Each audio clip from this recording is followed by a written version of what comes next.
Hello everyone, this is ARK representing Anaka 9. Dear all, we are going to start chapter second. जी हाँ, chapter second. लेकिन सुनो ना, हर बार की तरह पहले बताऊंगा कि ये इंपॉर्टेंट न्यूज क्या है. SEBI imposes ₹3 lakh fine on CB management services for non compliances. हमारी बुक क्या चल रही है? Secretarial audit compliance management and due diligence, जिसके अंदर हम लोग बात कर रहे हैं किसकी? कंप्लायंस मैनेजमेंट की.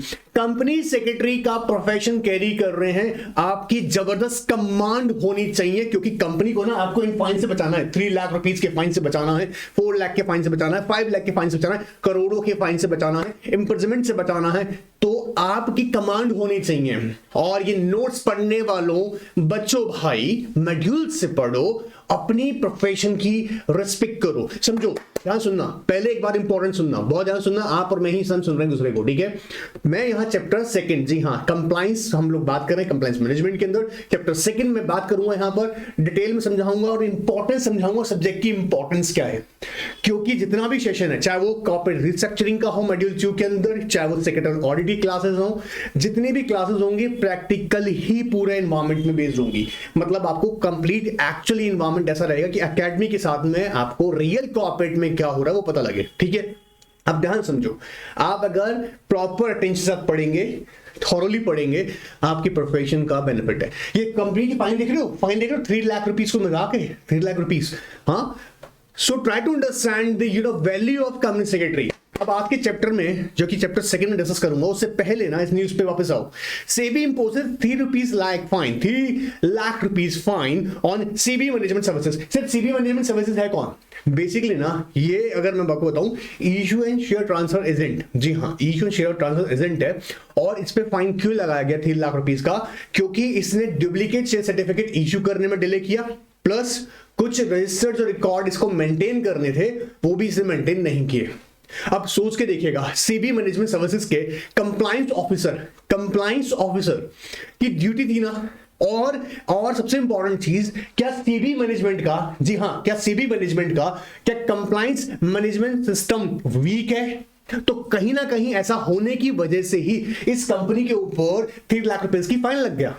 हमारा जो आज का चैप्टर है, ध्यान सुनना, हमारा जो आज का चैप्टर है उस पे भी मैं उसमें समझाऊंगा, क्योंकि फ्यूचर में तुम फाइनल के स्टूडेंट हो यार. तुम अभी कुछ महीनों बाद तुम फील्ड में, तुम किसी फर्म के साथ में, किसी कंपनी में जाके अपनी ट्रेनिंग कंप्लीट करोगे, अपना जॉब स्टार्ट करोगे, अपनी सर्विसेज प्रोवाइड करोगे क्लाइंट्स को. सो तुम्हें कमांड होना चाहिए, तुम्हें पता होना चाहिए कि कैसे कंपनीज को फाइन से बचाया जाएगा. उसके लिए क्या जरूरी है कि कंपनी के अंदर compliance management system with secretarial audit establish होना चाहिए. और compliance management system properly established है, वो इफेक्टिवली कवर कर रहा है या नहीं कर रहा है, इसके लिए सेक्रेटरियल ऑडिट जो होगी वो हम लोग पीरियोडिकल बेसिस पे करेंगे.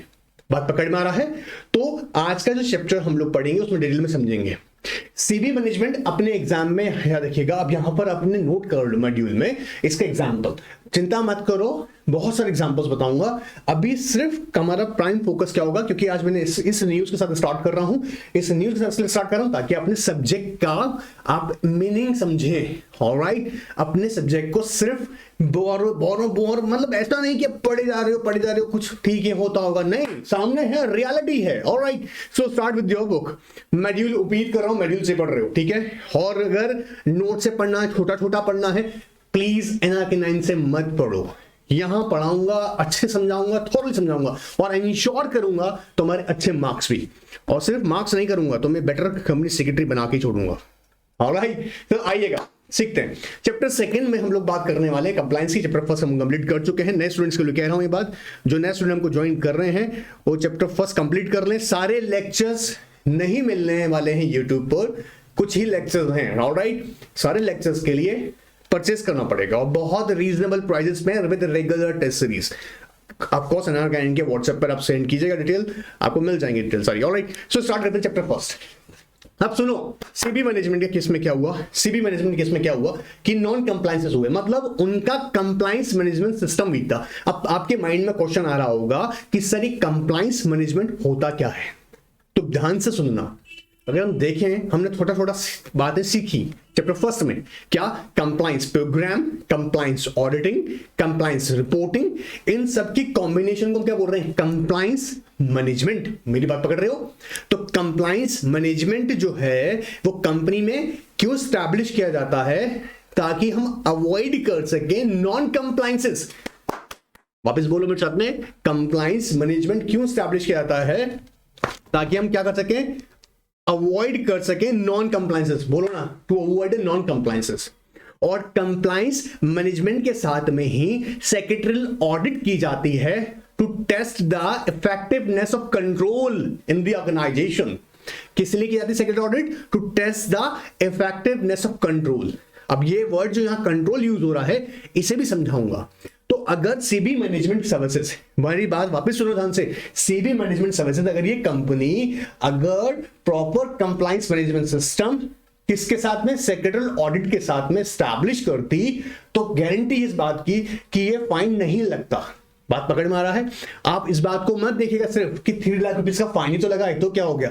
आप सोच के देखिएगा, ये न्यूज में जो आप सामने देख के बता रहा हूं, ये क्या पब्लिक नहीं देखती है? तो क्या कस्टमर्स का ट्रस्ट खत्म नहीं होता है? क्या इसकी ब्रांड इमेज पे इंपैक्ट नहीं जाएगा? बहुत जाएगा। ठीक है, मेरा यहां मोटिव इस ब्रांड को, इस कंपनी को बदनाम करने का नहीं है। ये पब्लिक न्यूज है, मैं इसके लिए बता रहा हूं ताकि और जो कॉर्पोरेट्स मेरे फ्रेंड्स हैं वो भी अवेयर रहें कि उनके क्लाइंट्स को सर्विसेज बहुत ही बेस्ट लेवल पे देना होगा और अपनी वीकनेसेस फाइंड आउट करनी होगी, जो इस चैप्टर में हम सीख लेंगे आज अच्छे से। सो ध्यान से सुनिएगा, आइएगा बेटा, मॉड्यूल सामने रख लो, घबराओ मत, मेरे पे विश्वास रखो, मॉड्यूल सामने रखो और एक एक अपने साथ में एक पेंसिल रखो, शार्पनर रखो, अच्छे से रखो, हाइलाइटर रखो, इस स्टडी को एंजॉय करो। ऑलराइट, आओ देखो मॉड्यूल में ऐड करेंगे। Compliance management is the method by which corporate manage the entire compliance process. बात पकड़ में आ रहा है? It includes the compliance program, compliance audit, compliance reporting, etc. In other words, it is called compliance solution. So compliance management क्या है? It's a compliance solution. It includes what? Compliance program, बोलिएगा, compliance program बोलो, compliance auditing, compliance reporting. बात पकड़ में आ रहा है? थोड़ा थोड़ा मैंने चैप्टर फर्स्ट में भी बताया प्रोग्राम के बारे में, कंप्लायंस प्रोग्राम क्या होता है, कंप्लायंस ऑडिटिंग क्या होती है, कंप्लायंस रिपोर्टिंग क्या होती है। ठीक है, बट अगर नहीं समझ में आया है, आगे एलैबोरेट और डिटेल में करूंगा। बट अभी हम समझ रहे हैं कंप्लायंस मैनेजमेंट क्या है, एक प्रोसेस है। ठीक है, इसे हम ये भी कहते हैं कंप्लायंस सॉल्यूशन।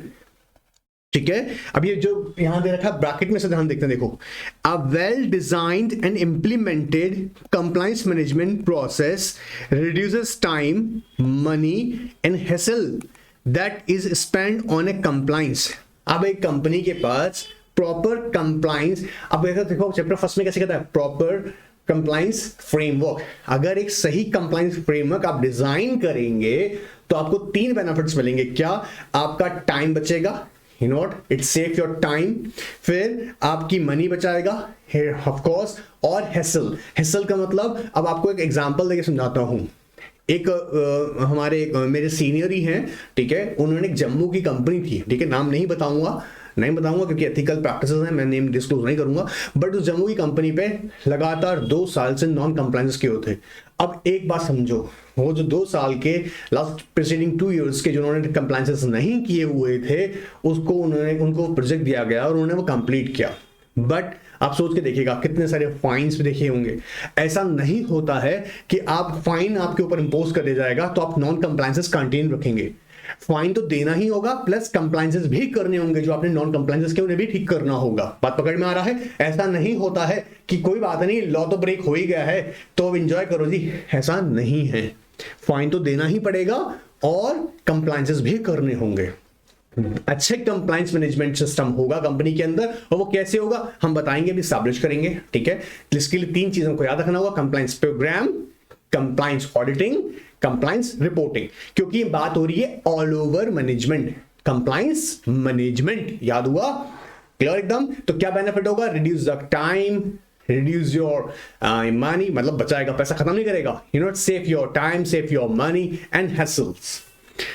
कंप्लायंस मैनेजमेंट, अभी क्वेश्चन आ जाता है एग्जाम में, ध्यान रखना। Compliance management together with secretary audit is the routine tools for effective governance. For effective governance. और गवर्नेंस का मीनिंग क्या है कि एक entity with spirit of the law, rules, regulations, notifications, circular, guidelines, इनको फॉलो करे। बात पकड़ में आ रहा है, इन्हें प्रॉपर फॉलो करे। तो एक इफेक्टिवली गवर्न कंपनी है या नहीं, ये कैसे होगा तरीका सेट, जब वहां पर एक प्रॉपर कंप्लायंस मैनेजमेंट सिस्टम होगा along with secretarial audit. Compliance management क्या करेगा, कंप्लायंस मैनेजमेंट क्या करेगा, you know what, to avoid non compliances. देखो, compliance management is to be built into in the corporate system, किस लिए, टू अवॉइड नॉन कंप्लायंसेस। मेरे साथ बोलो, घबराओ मत, शर्माओ मत, तुम हम सीख रहे हो, मेरे साथ बोलो। वर्ड से बोलते हैं ना बार-बार, तो वो टंग्स पे आके सेट होता है और उसे मेमोराइज करना इजी रहता है। पहले याद भी करना है, साथ में समझना भी है और याद भी करना है, ठीक है। तुम समझ जाओगे, बट अगर तुम्हें याद नहीं रहेगा कॉन्सेप्ट तो लिखोगे क्या, तो इसलिए मेरे साथ बोलो बार बार, ठीक है। सो कंप्लायंस मैनेजमेंट का काम क्या है, to avoid the non compliances. अगर इस केस में अगर सीबी मैनेजमेंट को प्रॉपरली पता होता, उसका प्रॉपर कंप्लायंस मैनेजमेंट सिस्टम सही होता, तो क्या ये इतना बड़ा फाइन लगता, नहीं। बात पकड़ में आ रहा है, ऑलराइट।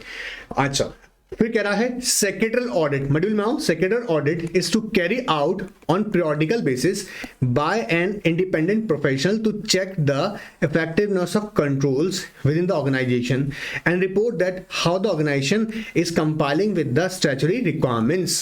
तो हमें अब दो बातें याद रखनी होंगी, बड़े ही प्यार से याद रखेंगे। पहला क्या रखेंगे याद, देखो आओ देखो, कंप्लायंस मैनेजमेंट, कंप्लायंस मैनेजमेंट क्या करेगा, to avoid non compliances. Short में लिख रहा हूं सिर्फ ऐसे ही समझाने के लिए, ठीक है।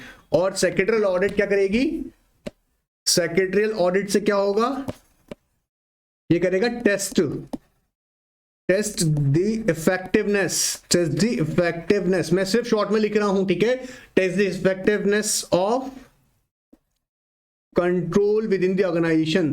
अब इसका मीनिंग समझना, यहां जो वर्ड कंट्रोल यूज हो रहा है, कंट्रोल के एग्जांपल से समझते हैं। जैसे आप कहा pre approval of transactions.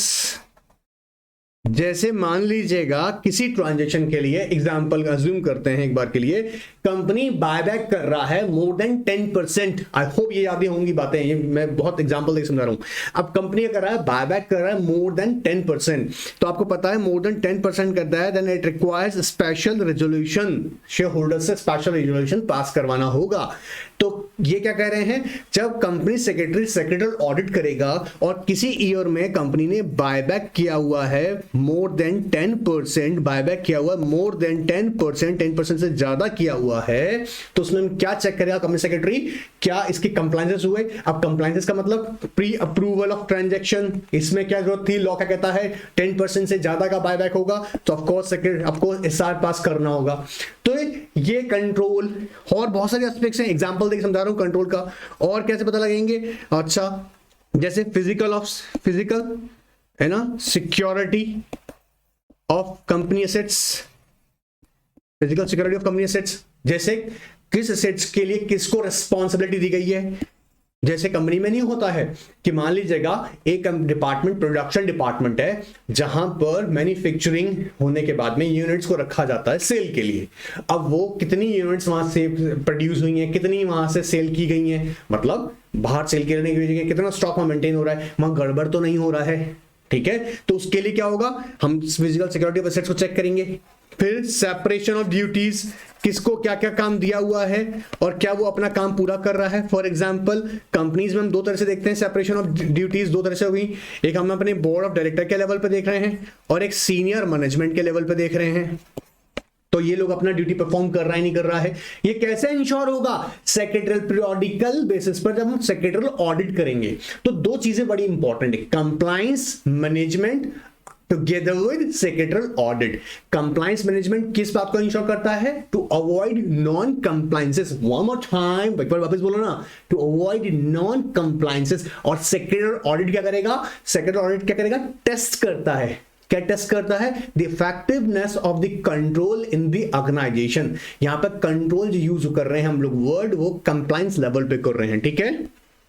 Alright sir, अब देखिएगा आगे का, आओ आओ आओ जल्दी आओ। देखो यहाँ पे क्या, company secretaries play a vital role and hold responsibility for compliance, being the compliance officer and KMP of the company, of course, क्योंकि वो केएमपी भी होता है, ठीक है। Corporate compliance management involves full process of research analysis as well as the investigation and evaluation. Comment exam में ऐसा question आ जाता है, ध्यान रखना है। पैराग्राफ जो ये फर्स्ट इंट्रोडक्शन का अपने आप में क्वेश्चन बन सकता है। जैसे एक क्वेश्चन में तुम्हें बताऊं, पहला क्वेश्चन तो ये बनता है, देखो, कंप्लायंस मैनेजमेंट जो फर्स्ट लाइन है, compliance management is the method by which corporate manage the entire compliance process, है ना। कमेंट आ सकता है इसके ऊपर। एक नीचे क्वेश्चन बता रहा हूं, ये वाला, compliance management involves process of research analysis and as well as investigation and evaluation. Sir इसका मतलब क्या है? ऑफ कोर्स कंप्लायंस मैनेजमेंट क्या है? The full process of research analysis. Research analysis, research analysis का मतलब आपके ऊपर कौन कौन से लॉज एप्लीकेबल होंगे, कौन कौन से रूल्स एप्लीकेबल होंगे, लोकल लॉज कौन से हैं, हाँ, स्टेट लॉज हैं, सेंट्रल लॉज हैं, क्या आपकी कंपनी इंटरनेशनल मार्केट में बिजनेस करती है, इंटरनेशनल लॉज हैं। फिर हमें उसमें भी लिस्ट बनानी होगी, कॉर्पोरेट इकोनॉमिक लॉज की, सिक्योरिटीज लॉज की, कॉमर्शियल लॉज की, हाँ। तो ये क्या है समझो, एक रिसर्च एंड एनालिसिस, क्या, full process of research and analysis and as well as investigation and evaluation. Investigation का मतलब क्या है? देयर इज इमर्जिंग लॉ, कोई नया कानून आ गया, जैसे फॉर एग्जांपल ये कहा गया कि भैया कंपनीज प्लास्टिक बैग्स नहीं बनाएंगी, ये एनवायरनमेंट को पॉल्यूशन बहुत ज्यादा बचाती हैं एनवायरनमेंट में, तो भैया प्लास्टिक बैग वगैरह नहीं बनाओगे। अब बोले ठीक है जी, हमारा प्रोसेस चेंज करना पड़ेगा, नया लॉ आ गया है, इसकी ड्यू डेट दे दी है कि प्लास्टिक मैन्युफैक्चरिंग अब आप मान लीजिएगा जून मंथ से कंप्लीटली बैन कर दी जाएगी। बोला अच्छा, तो अब क्या करना है? इसके लिए नया प्रोसेस हमें चेंज करना होगा। बात पकड़ में आ रहा है? तो क्या कर रहा है? Is a full process, compliance management क्या है? Full process of research and analysis as well as investigation and evaluation. Evaluation word क्यों कर रहे हैं? इसका मतलब समझो, इवैल्यूएशन मतलब it is not necessary that all laws are applicable to your entity. हाँ, सारे ही कानून आपकी कंपनी पे एप्लीकेबल होगा ऐसा नहीं है, हमें देखना होगा कि इवैल्यूएट करना, और इवैल्यूएशन के प्रोसेस में क्या बेनिफिट होगा ये पता लग जाएगा कि कौन से हमने कंप्लायंसेस किए हुए हैं और कौन से नॉन कंप्लायंसेस हैं। जब हमने इन्वेस्टिगेट किया तो हमें पता लग गया क्या, कि ये हमें पर एप्लीकेबल होने वाले कंप्लायंसेस हैं, इन्हें हमें एप्लीकेबल हमें फॉलो करना होगा। एंड इवैल्यूएशन जब हम करते हैं तो पता लगता है कि अरे भैया इनकी ड्यू डेट्स आ रही है, इनको कंप्लायंसेस करने हैं। अब जैसे इस केस में भी तुम्हें समझाता हूं, सीबी मैनेजमेंट को बोला गया, अब नीचे वाली लाइन पढ़ो, देखो ये ध्यान सुनना, यहां पर कह रहा है CB management services registered to an issuance share transfer agent has been asked to pay fine within 45 days. Security exchange board of India ने ये इसके ऊपर फाइन लगाया, ये लास्ट ईयर का न्यूज है, ठीक है। अब नीचे ध्यान से देखना, क्यों लगाया गया, लगाने का रीजन देख रहे हो? ध्यान से रीड करो। Markets regulator SEBI has imposed a penalty of rupees 3 lakh on CB management services for delaying the process of issuance of duplicate certificate shares and failing to process transmission of stock within the time limit। मतलब क्या ये CB management को पता नहीं था कि उसकी due date कब तक की है? जी हाँ, ड्यूरेशन मतलब कब तक उसको डुप्लीकेट शेयर इश्यू कर देने हैं। जी बिल्कुल पता होगा, लेकिन नहीं किया, क्यों? कहीं ना कहीं वीकनेसेस रही किसमें? कंप्लायंस मैनेजमेंट सिस्टम के अंदर। ऑलराइट, इट, और देखो आगे कहता है also it had not maintain signature records of share holder in certain companies. और ये भी इन्होंने गलती कर रखी क्या, कि कुछ रिकॉर्ड्स भी मेंटेन नहीं किया, किसके? Signature records of the share holders of certain companies. अब ये क्या कह रहा है कि ये आपने क्या करा, अगर आपने प्रॉपर इन्वेस्टिगेशन किया होता, इवैल्यूएट किया होता, तो ये नॉन कंप्लायंसेस नहीं होते। बात पकड़ में आ रहा है? तो कंप्लायंस मैनेजमेंट प्रोसेस क्या है? Management involves full process of research and analysis and as well as investigation and evaluation. Such exercise is undertaken in order to determine the potential issues and get a realistic view about how the entity is performing and how it is likely to perform in the future। बात पकड़ में आ रहा है? It provides a realistic view। बात पकड़ में आ रहा है? Corporate which ensure compliance are rewarded with a positive public image and customer trust। Of course, अब मजे का बात सुन रहे हो ना? जब अब आज के देखो, अभी बताओ, अभी मैंने आपको रिसेंट बताया कि 2022 के अंदर हमने देखा बेस्ट मैनेज बिजनेस अवार्ड मैंने इसमें आपको बताया डाबर इंडिया लिमिटेड ने जीता, ठीक है, क्रॉम्पटन ने जीता, ठीक है, कोरोमंडल कंपनी ने जीता, ठीक है। ये जो मैं कंपनीज के नेम बता रहा हूं, अब मार्केट में जब ये न्यूज आता है तो ब्रांड इमेज बढ़ता नहीं बढ़ता, कस्टमर ट्रस्ट बढ़ता नहीं बढ़ता, लॉजिकल है। हाँ, बात पकड़ में आ रहा है। हाँ, आपको मैं इंश्योर कर रहा हूं कि आपको मैं मॉड्यूल से पढ़ाऊंगा, आप अगर सिंसियरली पढ़ेंगे तो आपके मार्क्स अच्छे आएंगे। तो अगर आप कंटिन्यूसली रेगुलरली पढ़ेंगे, रेगुलरली टेस्ट अटेम्प्ट करेंगे, तो हमारा कॉन्फिडेंस बढ़ेगा कि हाँ, हमारा स्टूडेंट एफर्ट कर रहा है। बात पकड़ में आ रहा है, आपको अच्छा स्कोर मिलेगा ही मिलेगा। तो बेनिफिट्स होते हैं जब आप फेयर प्रैक्टिसेस करते हैं। क्लियर। अब कंपनी सेक्रेटरी का रोल बड़ा इंपॉर्टेंट है। इसका देखो, company secretary with the core competence compliance and corporate governance plays a crucial role in the corporate compliance management in organisation. बात पकड़ में आ रहा है। अभी हमने ये पैराग्राफ कंप्लीट किया, ये और ये। उम्मीद कर रहा हूं इसमें कोई डाउट नहीं होगा। Feel free to ask any query, चाहे वो कहीं का भी कैसा भी हो, तुम पूछो। NRK9 के व्हाट्सएप पे मुझे क्वेरी डाल सकते हो। अभी ट्राई माय लेवल बेस्ट कि मैं खुद भी आपसे बात करूं, आपकी क्वेरी को डायरेक्टली आंसर करूं, ठीक है। ऑलराइट, अब आता है question, need for compliance management. Need for compliance management क्या है, देखते हैं। देखो, every company needs to follow laws and regulations enacted by central and state laws. जी हाँ भाई, हर कंपनी को, क्योंकि एक बार once a company is incorporated then company is required to follow the laws, करना ही पड़ेगा। तो हर कंपनी को करना है लॉ तो फॉलो, ठीक है। And the words regulators from time to time. Corporate compliance is an ongoing process, it is no one time task कि नहीं जी कॉर्पोरेट कंप्लायंसेस बोला एक बार कर दिए ना, बोले किए तो थे एक बार 1947 के अंदर, उसके बाद क्या जरूरत पड़ेगी। अरे it's a ongoing process, continuous करता रहना होगा, ठीक है। And business specially ones that have been incorporated under any statute needs to make sure that they are following the rules set in the place. Every organization top executive plays a significant role in compiling with the multiple rules and regulations under different laws. Many companies are adopting comprehensive compliance plan to address emerging regulatory paradigm, and those fail to address the new regulations pay huge fines, incur punitive restrictions on their operation, and lose shareholders' confidence by reduce the share value, which in turn damage the reputation of their businesses. Oh my God! अब यहां पे एक word use हुआ, तुम ध्यान से देखोगा, emerging regulatory paradigm. Emerging regulatory paradigm मतलब क्या है, ध्यान समझना, एक इंपॉर्टेंट बात है। जैसे मैंने एग्जांपल दिया आपको, अभी कहा गया कि प्लास्टिक के बैग्स नहीं बनाएंगे, बोला अच्छा जी नहीं बनाएंगे, पर कंपनी के सामने क्या चैलेंज आ गया, बोला प्लास्टिक बैग बनाना, मैन्युफैक्चरिंग करना बंद करना पड़ेगा। क्या प्लास्टिक के प्रोडक्ट्स जो हम बना रहे हैं, कौन से पॉली बैग्स, ठीक है, बॉटल्स, बोला क्योंकि इसका अल्टरनेट ढूंढना होगा। अब अगर आप नहीं बना सकते, आपने अगर बना लिया है तो उसकी स्पेसिफिक डेट दे दी, ड्यू डेट, तो आपके पास क्या हो गया, वो गाइडलाइंस आ गया, नए लॉज इमर्ज होकर आ रहे हैं, नए टैक्स की स्लैब्स दे दी गई हैं। लिस्टेड एंटिटीज को कह दिया गया भैया कि टॉप 1000 के अंदर आती हो तो women directors, independent women independent director भी अपॉइंट करना पड़ेगा। इनकी ड्यू डेट्स है, डेडलाइंस है, आपको पूरी करनी होंगी, और नहीं करोगे तो बोला पे द ह्यूज फाइन्स, बड़े फाइन लगे, पिनिटिव एक्शन ले लेंगे, रिस्ट्रिक्शंस लगा देंगे बिजनेस ऑपरेशंस के ऊपर, और अल्टीमेटली क्या होगा, शेयर होल्डर बोलेगा भाड़ में जाओ, हमको तुम्हारा शेयर में इंटरेस्टेड नहीं है, एग्जिट करना स्टार्ट कर देगा।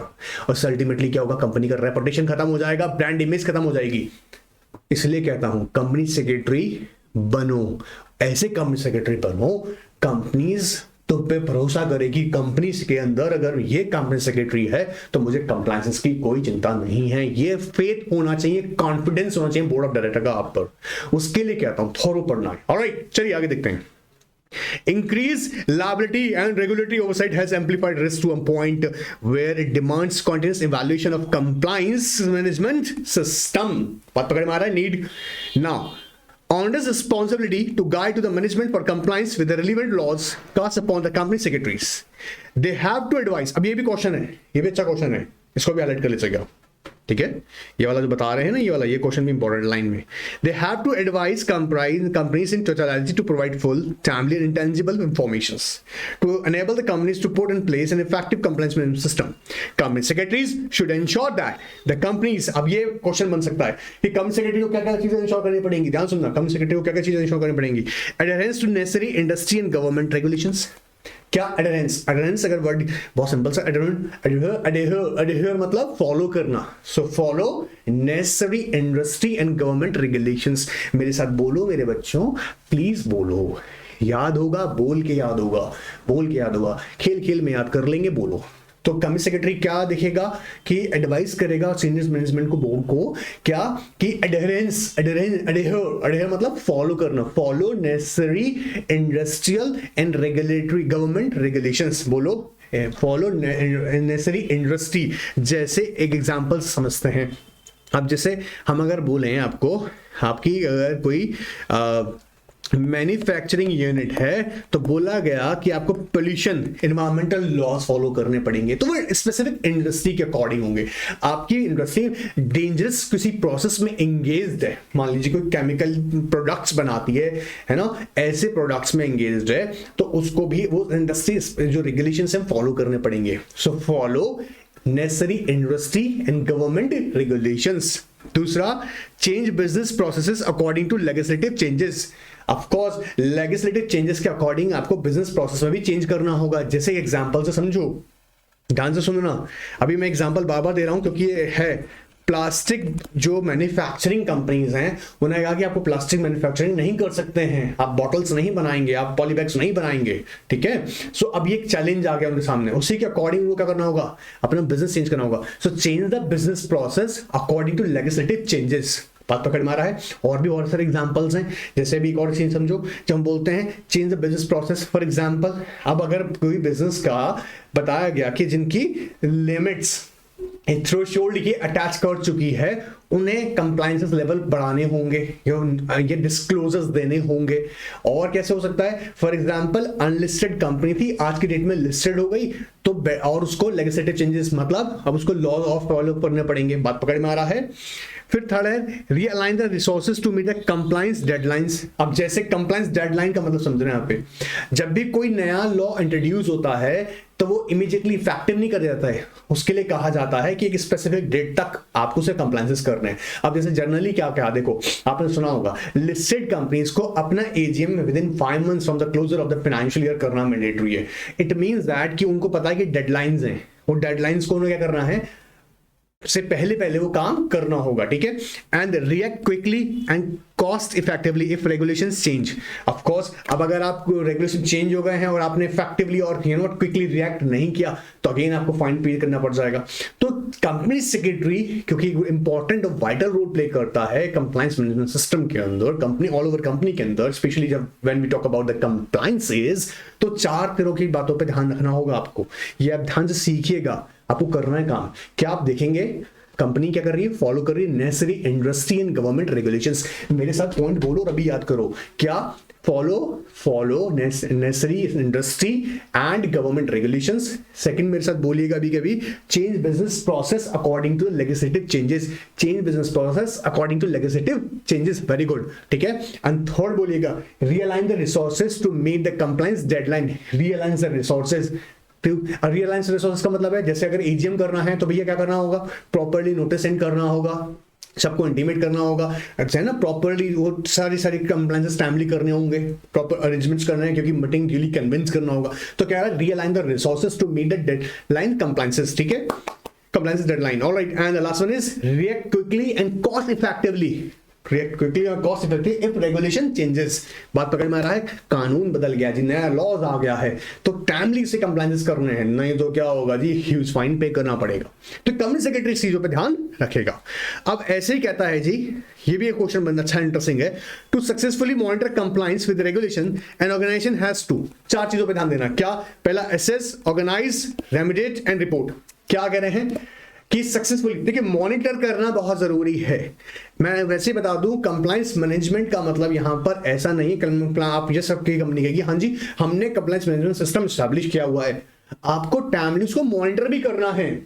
मैं आपको इंश्योर करके कह सकता हूं, अगर सीबी मैनेजमेंट हमारी कोई केस हमारे सामने है, अगर ये कंपनी अगर प्रॉपरली अगर ये मॉनिटर करता तो ये फाइन नहीं लगती, इसके ऊपर ये फाइन बिल्कुल नहीं लगता। क्या प्रॉब्लम हुआ कि इन्होंने मॉनिटरिंग नहीं किया। मॉनिटरिंग करने का मतलब क्या है, आप टाइमली एसेस करें, आइडेंटिफाई करें कि कहां पर नॉन कंप्लायंस हो सकते हैं, ठीक है। आप अगर जब आप एसेस करते हैं तो ये भी ऑब्जर्व करें कि कहां आपको लगता है कि यहाँ हमको टाइमली एक्शन लेना होगा ताकि नॉन कंप्लायंस से बचें। ठीक है। तो ये सब चीजें मॉनिटर करना क्यों जरूरी है? क्योंकि जब हम मॉनिटर करते हैं तो हमें पता लगता है, जैसे पहला का एसेस, एसेस का मतलब क्या है? Identify the system that are not compliant. तो देखा जाएगा कि क्या कंप्लाइंस मैनेजमेंट में कि हमारे यहां पर क्या कमी है, कि हमने ये पर्टिकुलर प्रोविजंस के साथ कंप्लाइंसेस नहीं किए हुए हैं। जैसे यूजुअली क्या होता है समझना, कोई भी कंपनी किसी पर्टिकुलर ट्रांजैक्शन की थ्रेशोल्ड को टच कर लेती है, जैसे हमारे सीआर के एग्जांपल में हम समझ रहे थे, ध्यान सुनना। अब मान लीजिएगा कंपनी, आपने सुना होगा LGAC chapter, loan investment guarantee security. अगर कंपनी, आपको याद होगा कि ऐसे केसेस में देखा जाता है जहां पर कंपनी किसी को लोन, किसी दूसरे कॉर्पोरेट्स को लोन दे रही है, इस केस के अंदर अगर एक स्पेसिफिक थ्रेशोल्ड को टच कर लिया गया, मतलब beyond with the approval of share holders by passing special resolution, तो ये देखा जाएगा कि कंपनी ने क्या स्पेशल रेजोल्यूशन पास किया नहीं किया है। तो कंप्लायंस मैनेजमेंट के अंदर जब मॉनिटरिंग करते हैं तो पहला स्टेप क्या होगा? एसेस करना। और एसेस का मतलब क्या है? To identifying the system non compliant, ठीक है। फिर दूसरा स्टेप होगा ऑर्गेनाइज करना। तो कहता है prioritise the remedial action by effort, impact and issue severity. अब क्या हुआ, जैसे हमने देख लिया कि भैया ये नॉन कंप्लाइंट है, तो क्या किया जाएगा? उसको रेमेडिएट किया जाएगा। कैसे किया जाएगा? Prioritise the remedial action. कैसे? बाय एफर्ट, कि भैया ठीक है इसके लिए मीटिंग ऑर्गेनाइज की जाएगी। क्या ये बोर्ड रेजोल्यूशन से हो सकता है, या इसके लिए हमें जनरल मीटिंग कॉल करना होगा, और हमें अपने हो सकता है आर्टिकल्स में अल्टरेशंस करना होगा। बात पकड़ में आ रहा है? Depend on the transaction. तो क्या होगा? पहला स्टेप क्या होगा? एसेस करना, to identify the system of non compliant. Second होगा ऑर्गेनाइज करना, जिसमें प्रायोरिटाइज करेंगे रेमेडियल एक्शंस को बाय एफर्ट्स और इंपैक्ट्स। थर्ड हम करेंगे रेमेडिएट। रेमेडिएट का मतलब क्या होता है? Quickly adhere to the changes as identified. और फिर हम क्या देखेंगे? जैसे हमको लगता है कि हाँ ये लॉ में चेंजेस आया है, उसको हम लोग क्विकली कंप्लायंस करेंगे। एडहेयर का मतलब फॉलो करेंगे। And the last one is report. Validate the changes applied to and report they on. अब क्या कह रहे हैं? Validate the changes. जैसे कई बार आपने सिखाया चैप्टर फर्स्ट में भी, कोई चेंजेस, मान लीजिएगा टैक्सेशन के अंदर चेंजेस आया है, तो कंपनी के चीफ फाइनेंशियल ऑफिसर को बाय ईमेल ये इंटीमेट किया जाए कि ये नए टैक्स स्लैब्स आई हैं, ये नए टैक्स चेंजेस आए हैं टैक्स के अंदर, तो आपको इनके साथ कंप्लायंसेस करना होगा। तो वैलिडेट का मतलब होता है ऑथेंटिकेट करना कि हाँ ये कंपनी के ऊपर अप्लाई होंगे। तो मॉनिटरिंग के अंदर जब कंप्लायंस मॉनिटरिंग की बात कर रहे हैं, चार इंपॉर्टेंट चीजें होंगी। एसेस, ऑर्गेनाइज, मेरे साथ बोलो ना, कब बोलोगे यार? Assess, organise, remediate and last one is reporting. Clear एकदम? चलिए, अब एक अच्छा क्वेश्चन ये भी बनता है एग्जाम के लिए, इंपॉर्टेंट है, मार्क कर लीजिएगा।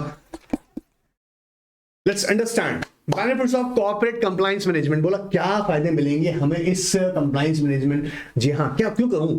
अभी तो समझ में आ गया होगा ना, उम्मीद कर रहा हूं कम से कम इसको देखकर समझ में आ गया होगा। आपको पता है ना, अभी बताया था आपको वक्रांगी लिमिटेड के ऊपर आरबीआई ने 1.76 करोड़ का फाइन लगाया। उसका मीनिंग क्या है?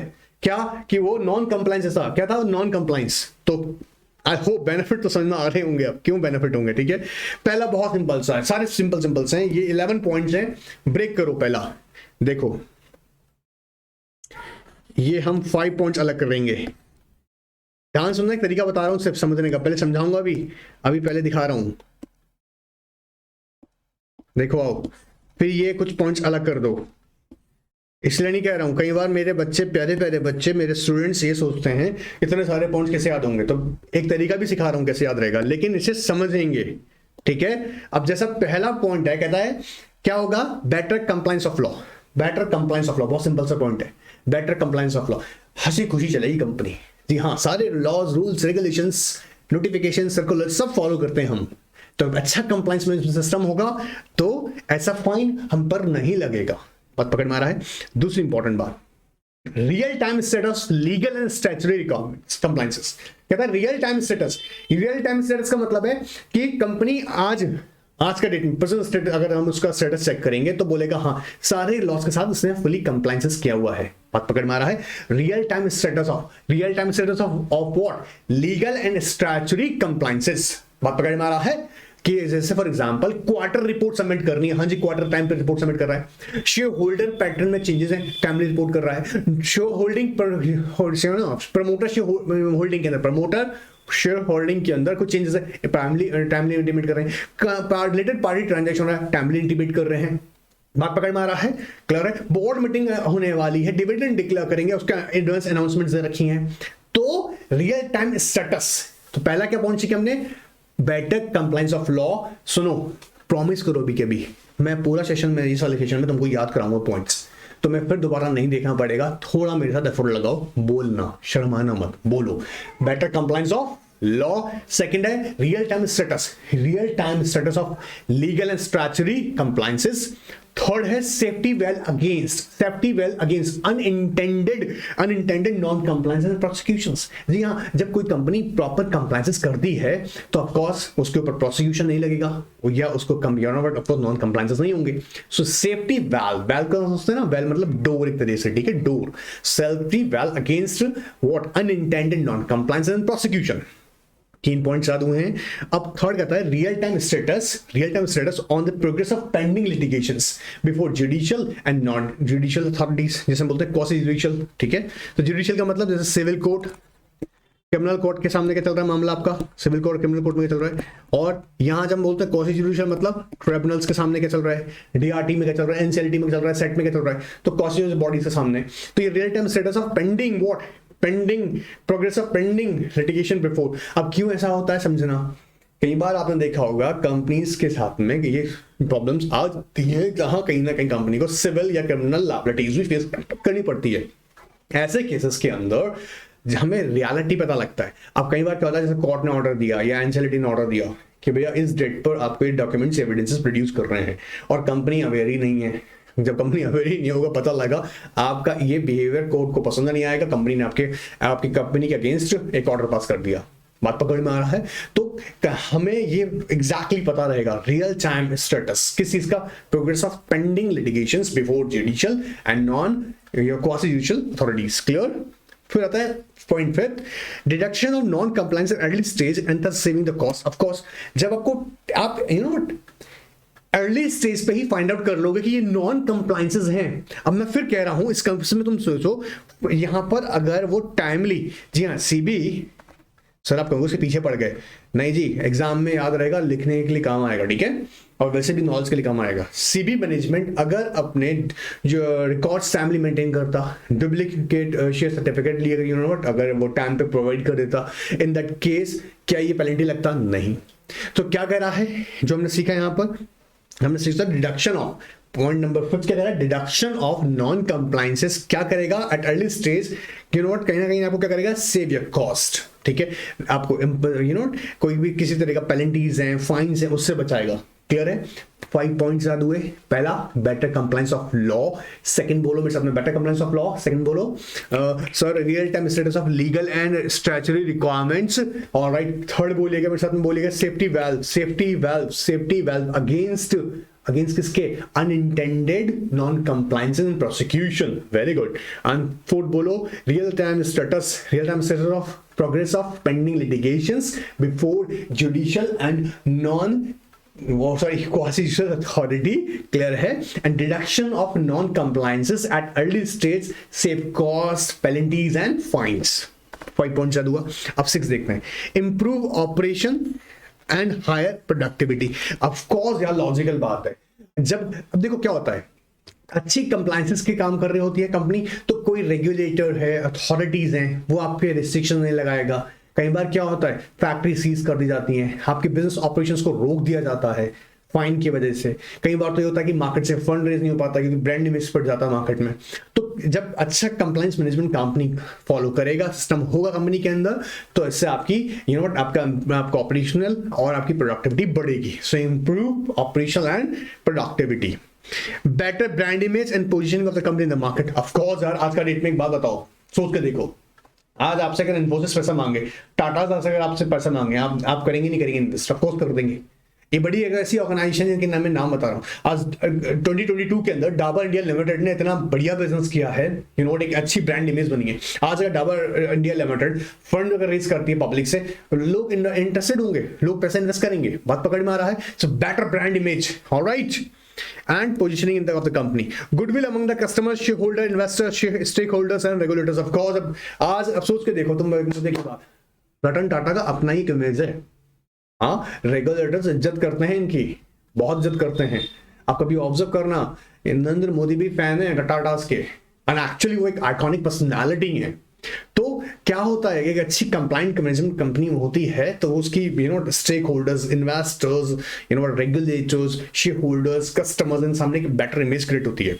Alright, employees, better employees engagement and retain the talent. Of course अच्छे एम्प्लॉइज आपके साथ काम करना चाहेंगे क्योंकि उनको भी लगेगा अरे यार मैं किसी ब्रांडेड कंपनी से काम कर रहा हूं। आप सोच के देखो, अभी मैं एग्जांपल समझाता हूं। आप अभी विजय माल्या के वजह से किंगफिशर का जो इमेज डिस्टर्ब हुआ, और आप सोच के देखो एक एम्प्लॉय के साथ काम कर रहा था, लोग क्या बोलेंगे, यार भगोड़िया कंपनी है, चोरा कंपनी है, हाँ वहां हम नहीं कर रहे, जॉब कर रहे हो। आप सोच के देखो एक इमेज डिस्टर्ब हो जाती है। अच्छी ब्रांडेड वैल्यू जिनकी कंपनीज होती है, आज आपके सामने कोई कहे यार मैं गूगल में एम्प्लॉय हूँ, आप कहे ना, आपको लगता है यार गूगल में जॉब कर रहा है, या मैं टाटा के साथ काम कर रहा हूँ, मैं इन्फोसिस में जॉब कर रहा हूँ, आपको अपनी फील अच्छा आता है, तो अच्छा एम्प्लॉय कंपनी बेटर एम्प्लॉय को रिटेन कर पाती है। Alright, enhance the credibility and creditworthiness that only a law abiding company can command. जी हाँ, अब अच्छी क्रेडिटवर्थिनेस होगी तो क्रेडिबिलिटी होगी, बैंक्स हैं, इन्वेस्टर्स हैं, क्रेडिटर्स हैं, डिबेंचर होल्डर्स हैं, वो they feel free to make the investment. बोला कोई चिंता नहीं है, आराम से पैसा इन्वेस्ट करो यार। बोला कॉर्पोरेट कंप्लाइंट कंपनी धोखेबाजी नहीं करती है, ठीक है। And recognition as a good corporate citizen, of course this last one is not but least important है, इसकी रिकॉग्निशन क्या बनती है, गुड कॉर्पोरेट सिटीजन। तो 6 पॉइंट्स हमने अलग से और लिए, कौन कौन से, improve operation and productivity, better brand image, brand image and positioning in the market.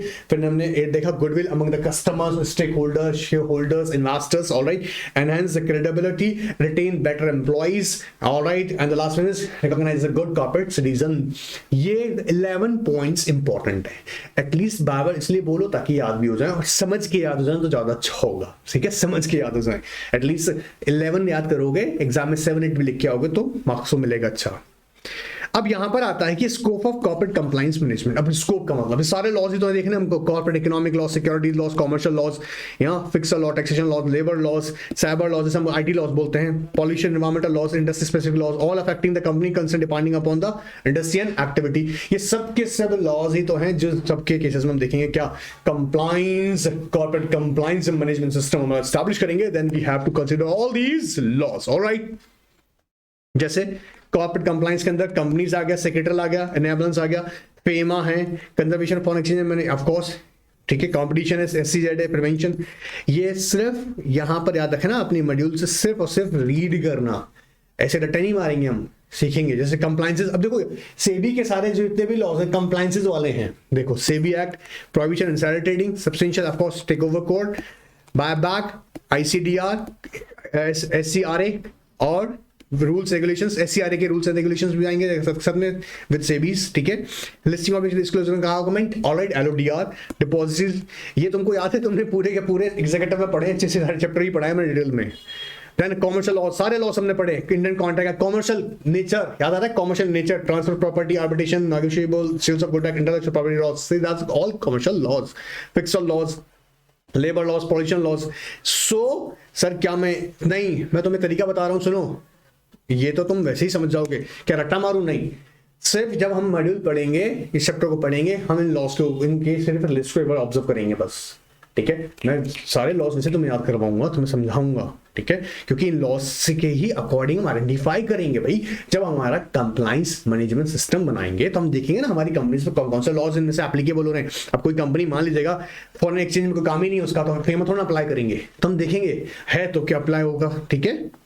हम एसएमईज के अंदर हैं, ऑलराइट। अगर हमारी कंपनी लिस्टेड है तो क्या हम सिक्योरिटी लॉस के पीछे जबरदस्ती पड़ेंगे, ऑफ कोर्स नॉट। लिस्टेड है तो उसको फॉलो करना है। बात पकड़ में आ रहा है, तो इन सब लॉस की रिक्वायरमेंट हम लोग चेक करेंगे, ठीक है।